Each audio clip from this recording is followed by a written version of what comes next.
Hello. Hmm. Dear students, we are reading a study those things about the king and the shepherd. The king had traveled the shepherd to test the shepherd. On that night, the king stayed at the shepherd's house, at the shepherd's cottage. We begin this paragraph. Though still tired, the king decided to depart the next morning. Though still tired. However, the king was tired.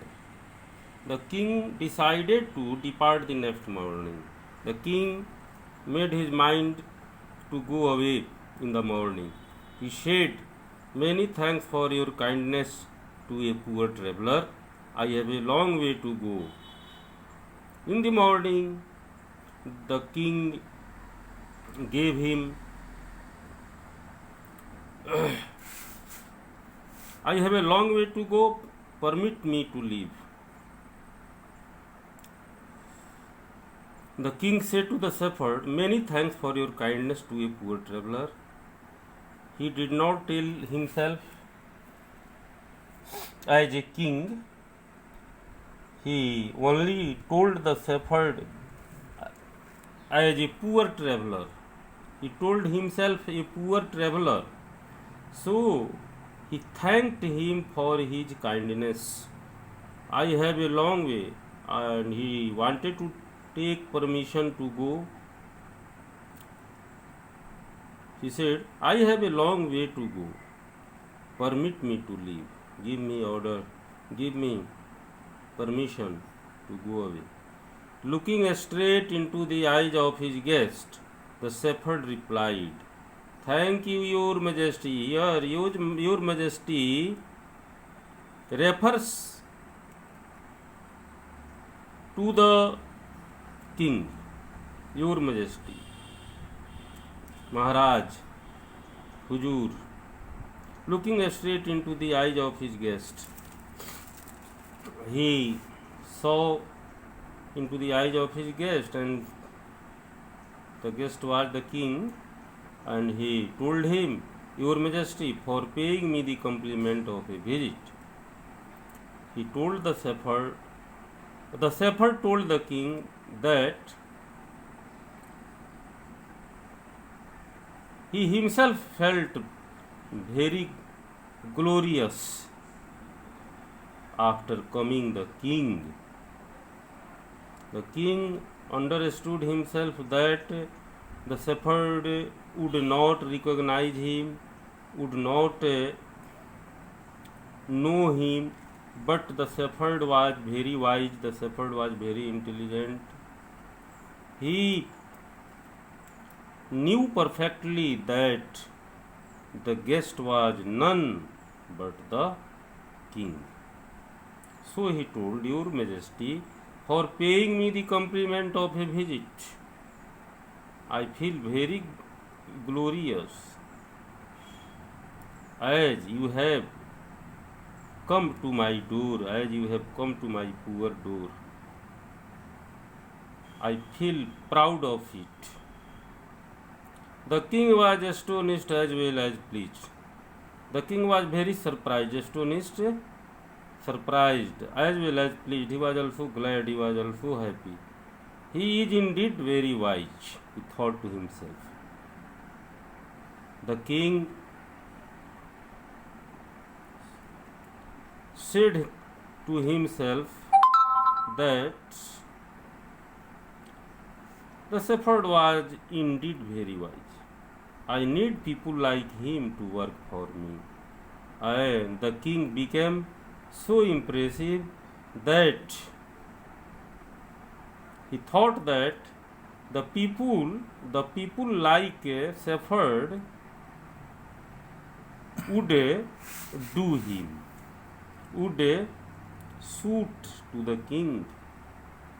So he said, "I need people like him to work for me."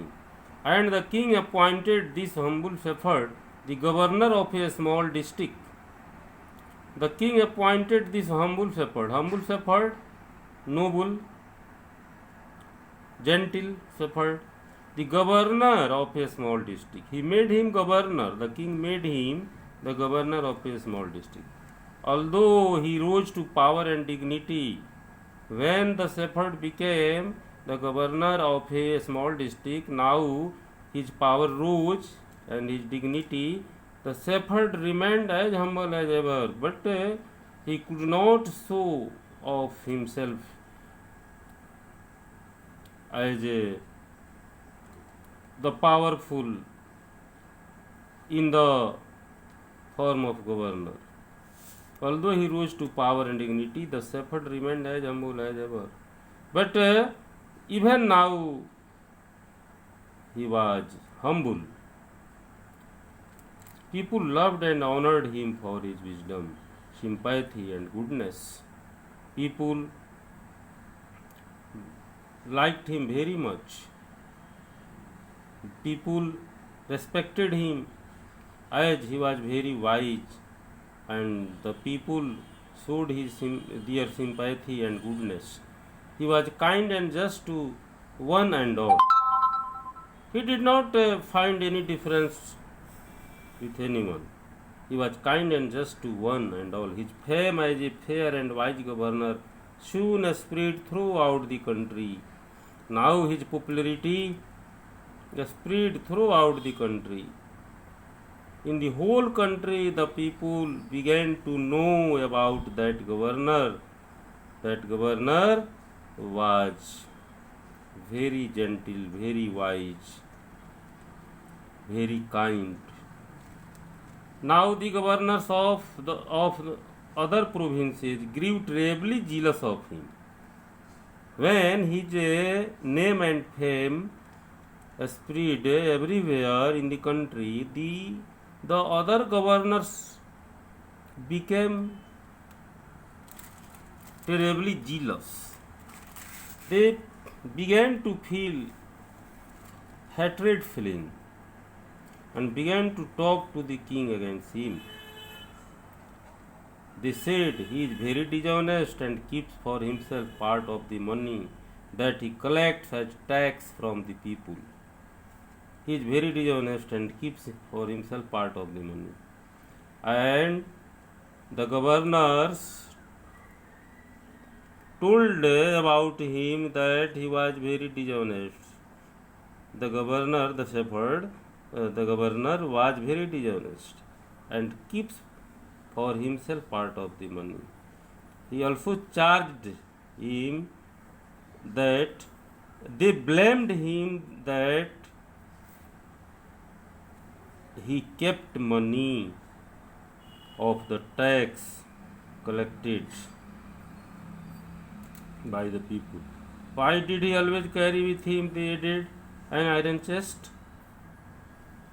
They said, why did he always carry with him an iron chest? लोहे की तिजोरी. Why do he keep an iron chest? Perhaps he carried in it the treasure that he had secretly collected. They said that the governor keeps the stolen money as a tax, and he keeps that money in that treasure, in that treasury, in that iron chest. Treasure means wealth, riches that he had secretly collected. The wealth, the money as a tax, who secretly collected, he kept that money in that iron chest. The people blamed this thing. They said mockingly, he was an ordinary shepherd and could behave no better. They always made comment on the governor, on the shepherd, that he was an ordinary shepherd. They made comment that He was an ordinary shepherd Oh, the and could behave no better, and he does not know how to behave better, how to behave fine, how to behave good. Thank you, students. Today we stop our reading here, and tomorrow we will end up this story.